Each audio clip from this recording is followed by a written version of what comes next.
All right, here we go. We are with a gentleman here that's fairly new to Route 66. And just want to hand the mic over to him and let him tell you a little bit about himself, his backstory and his front story, and a little bit about what he enjoys about Route 66. Go ahead and introduce yourself to everyone. Hi, thanks for having me, Mark. My name is Shawn Fowler. I live in Wood River, Illinois.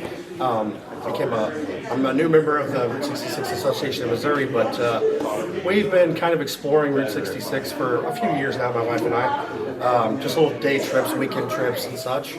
I think what really drew me into Route 66 first was was before I knew anything. You know, it was the hot rod era, the era of neon, and you see all the awesome pictures on the internet of like Tucumcari and all the Blue Swallow and all those beautiful neon structures, and that's kind of what I thought Route 66 was. And boy, did I not have a clue.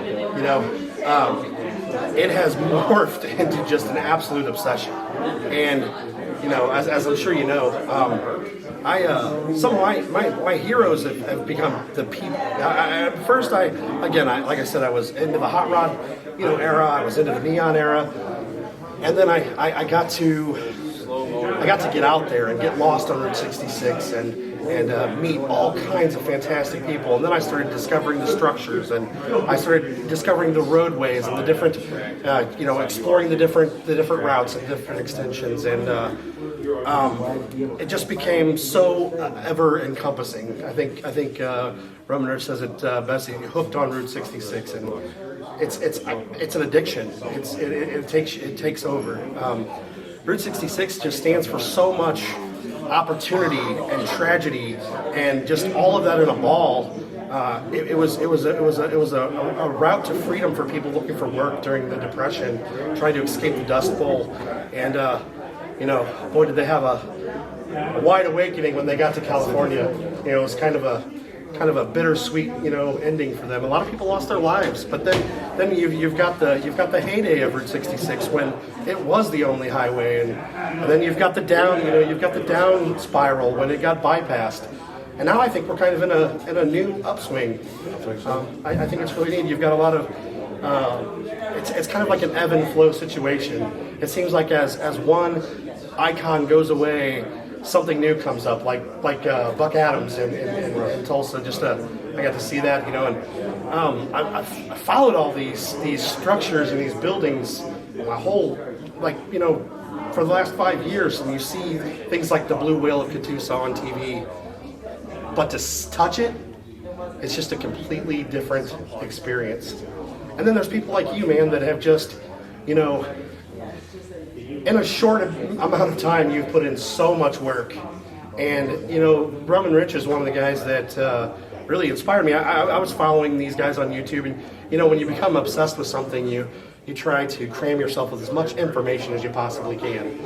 And YouTube's a great source of that, and so I watched all of his videos, and then I got linked to other videos, and it just led on, and literature that I've read and everything else. I mean, it's done spilled over into the decor in our homes and the clothes that we wear and everything.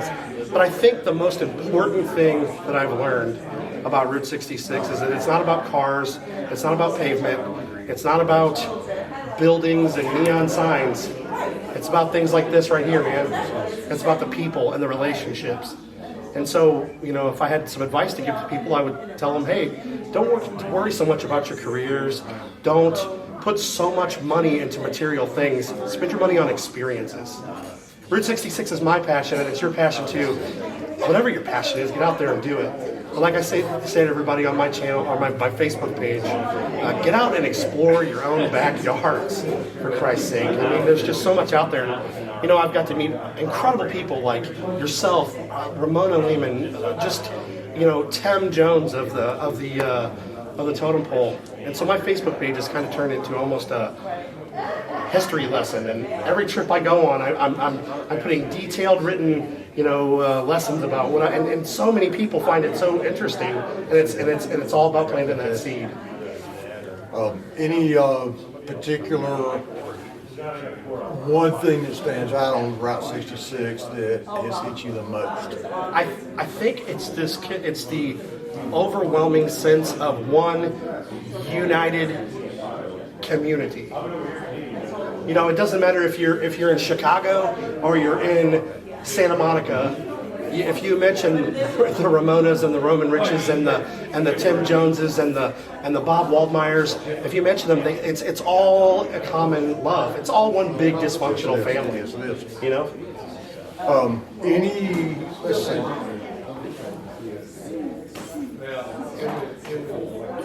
How do you believe that we can continue Route 66 and keep it going for the next generation? If you had the one thing to say that you think would be the biggest thing that would help us carry Route 66 in the 22nd century and not see the things that are being destroyed or taken down or removed along the route, how do you think that we can make sure that doesn't happen and we can continue this for the future generations? Well, Mark, I think it all starts with education. I think this generation that's coming out, they don't have any context of what Route 66 means to not just us here, but the whole world. It's a slice of Americana. It's an example of small business and ideas and people that are, I mean, you know, not just Americana, but the American dream. There were so many immigrants that moved here and started over, and even people that traveled from St. Louis to California looking, they didn't make it. Some of them didn't make it. They got deposited along the way, and they started their carrier shops, or they started their service stations, or they started their little fried chicken restaurants, whatever it may be, whatever they could do to give to these travelers. So really, I think it's all about education, and it's about people like you and me and Roman Rich and this association to kind of just plant those seeds, like I say, and just educate the younger kids that, hey, this is something really cool. And I don't recall that they teach this stuff in history. And the structure of our highway systems is something that everybody should know about. But the rich history of, you know, I mean, the Depression. They don't even teach this stuff anymore. And I think it all starts with education. It's a very, very good answer. I think the thing is we've got to remember what made America, how America was founded, and keep small businesses, small towns alive. And I think by keeping Route 66 alive, it's never going to be the same as it used to be, but we go through generational changes or gyrations of Route 66.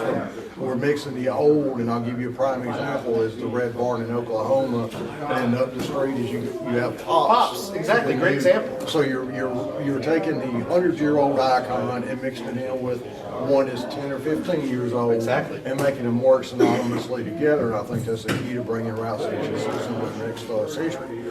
Any parting words that you'd like to give us, Shawn, and how we can reach out and get a hold of you? Tell us, I think you're involved with a business, correct? Well, yeah, I'm the owner of Modified Auto Sound in East Alton, Illinois. We specialize in window tinting and custom car stereo stuff. You can follow me on Facebook, just self-titled Shawn Fowler on the Facebook, and then I have a YouTube channel also that is self-titled Shawn Fowler.